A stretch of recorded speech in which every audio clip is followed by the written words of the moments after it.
Hey, feeling good, like I should. When in dark, I walk around the neighborhood, feeling blessed. All right, let's take a look at the part 2 homework for lesson 4.3.3. This is problems 116 through 121. And what's our first problem? I guess this problem is going back and forth between percents and fractions. And so if it's presented as a percent, we want to write it as a fraction. If it's presented as a fraction, we want to convert it to a percent. So in order to do this, we have to understand the basics of what percents mean. Percent means a quantity out of 100. So I'm going to write 20% in its fractional form.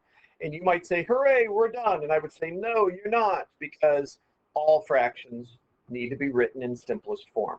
So 20 over 100, if you look for the greatest common factor of those two numbers, turns out 20 goes into both of them. So if we divide the top and the bottom by 20, we would get 1 over 5. Now, if you're one of those students that was like me when you were, or when I was younger, I would do this. Let's not put the equal sign there yet. I would say, all right, I don't know what the greatest common factor is, but I know if I divide it by 2, that'll give me 10 over 50. And if I take and divide that by 2, that's going to give me 5 over 25.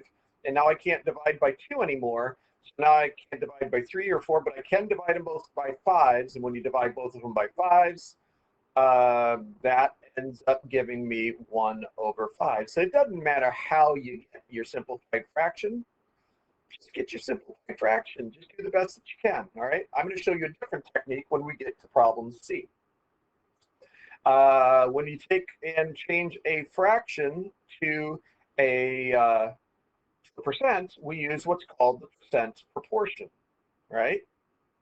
Maybe we haven't talked about this yet. This is probably going to come in a later lesson if I haven't already. I'm feeling like we haven't talked about this yet. But this is a big deal. You know, anytime you want to change a fraction to a percent, just set it up as equivalent ratios, right? Because they are equivalent. So we've got to figure out what are you going to multiply times 5 to give you 100, multiply the same number times 2, and it turns out that number is 20. So 5 times 20 is 100, so 2 times 20 is 40, which means an equivalent fraction to 2/5 is 40 hundredths, which by rule is 40%. So the percent proportion works very, very nicely for problems like this.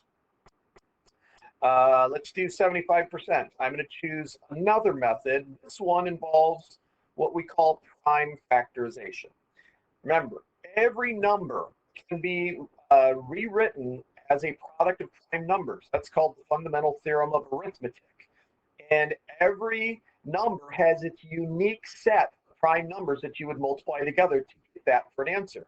For instance, 75 is like what you get when you have 3/4, right? So we take 3 times 25, but 25 is not a prime number. What numbers do you multiply together to give you 25 for an answer? That would be 5 times 5, correct? And as it turns out, these three numbers are all prime numbers, right? Because they only have 2 factors each, 1 and themselves, right? 1 times 3 is 3, and 1 times 5 is 5. So you cannot simplify this anymore into prime factors. So that is what you call the prime factorization for the number 75, and it is unique to the number 75. Now 100 is 10 times 10, or 5 times 20, however you want to think about it. But I like to think about it as is 10 times 10 because you can write 10 as 2 times 5, right? Those two are prime numbers, and then do it again. So whenever we're simplifying a fraction that represents a percent, it's nice because you always get this in the denominator because your denominator is always 100 for percents. It's just the numerator. And then you look and see, all right, let's cancel out our giant ones, 5 over 5, 5 over 5. That leaves you with a 3 on the top and 2 times 2 on the bottom. So 75% is the same as 3/4. And then this one gets a little bit trickier because you've got to deal with a repeating decimal. So it's going to give you a repeating decimal percent afterward. So remember, you can set up your percent as a percent proportion like this. And then what do you multiply times 3 to give you 100? Well, that's not so easy to do because 3 doesn't go evenly into that. So maybe we want to cross multiply and say 3x is equal to 200. And now when we divide each side by 3, 200 divided by 3 will be our answer. 200 divided by 3 is 66.6 repeated. Okay, now you could have done it another way. Some of you have learned that if you take the fraction and change it to a decimal first, 2 divided by 3, and then move the decimal 2 places to the right, then you'll get that answer as well. I'm not a huge fan of going in that direction, but if that's the way you learned it and it makes sense to you, go ahead and do it that way. It's totally fine.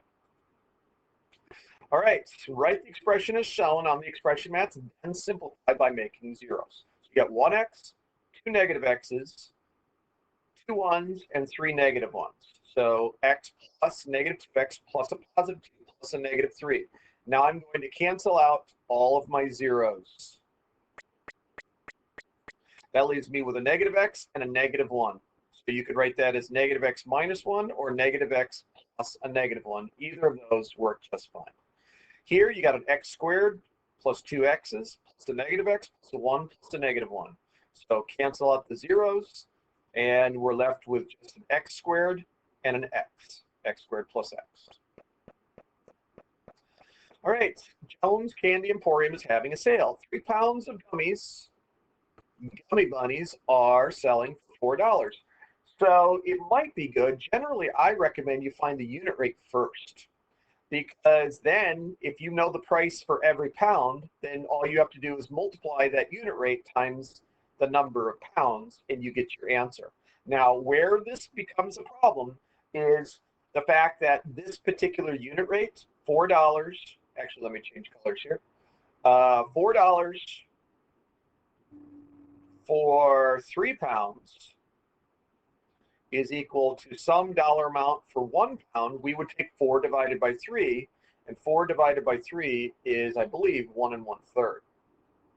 But in decimal form, you have to round that off, because that's what we do with money, is we round to the nearest hundredth place. So what happens to all those other 3s? They just go away, right? They disappear. So if you took your unit rate and then doubled that for 2 pounds, you might have gotten a price of $2.66 instead of $2.67 because of this rounding off that happened here. So that's where it's a good idea. 4 over 3 is equal to x over 2. When you cross multiply, you get 3x's is equal to 8, and therefore x is equal to, what is 3 goes into 8? That's 8/3. So that becomes 2 2/3, which is the same as 2.6 repeated. Okay, so in decimal form, 2.6 repeated would eventually have to round to the hundredth place, which would change it to 2.67. So if you're doing this work like on a computer, it's going to give you the price of $2.67 for 2 pounds. Whereas if you do it on your own and you find the unit rate and then just multiply according to this rounded off unit rate, you're going to get slightly less for your answer. But I would accept either one of those answers, provided you'd shown your work properly here. All right, this is called evaluating expressions. You evaluate an expression when you take a variable expression and then you plug in a value for the variable and then use the order of operations to simplify. So in this case, 2 times a is 2 times 3, so that becomes 6 minus 7, and that's how we get -1 here. Here, this is a -2, so that becomes 10 plus 4 times -2 is -8. So 10 plus -8 is equal to 2. Here, we would multiply the -2 times the 4, and that becomes -8. And -8 plus 9 is equal to 1. And in this case, the x is equal to 6. So 6 divided by 2 is 3, and 3 plus 5 is equal to 8. All right, we've seen this a lot. The idea that you're going 1, 2, 3 steps means that you're going 12 per step. And so if it's 12 for each step, this must be equal to 24. In this case, we're going 1, 2, 3, 4 steps, so we're counting by 9s. So that means that this is a 9 and this is a 9, which makes the total 18. And here we're going 1, 2, 3, 4, 5, 6, 7, 8. So must be counting by twos, right? 2, 4, 6, 8, 10, 12, 14. So every one of these is a 2. 1, 2, 3, 4, 5 to make 10. And then the last, oh, goodness gracious, I forgot about this dude. We'll just scroll up so you're not frightened by him. Chris said the Rawlings Rockets basketball team does not have any really tall players. Well, just looking at the picture, you can tell number 7 is much, much taller than the rest of them. He says these are the players' heights.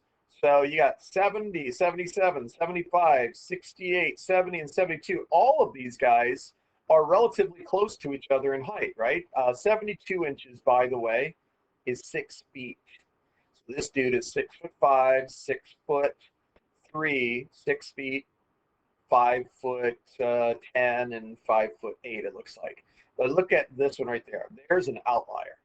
That person is much taller than the rest of them.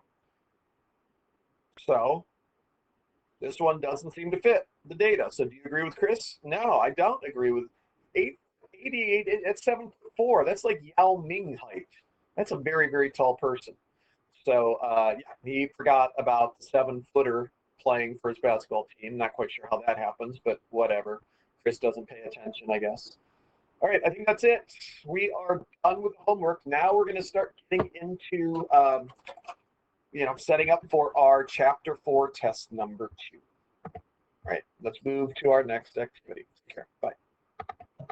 Hey, feeling good, like I should. When in dark, I walk around the neighborhood.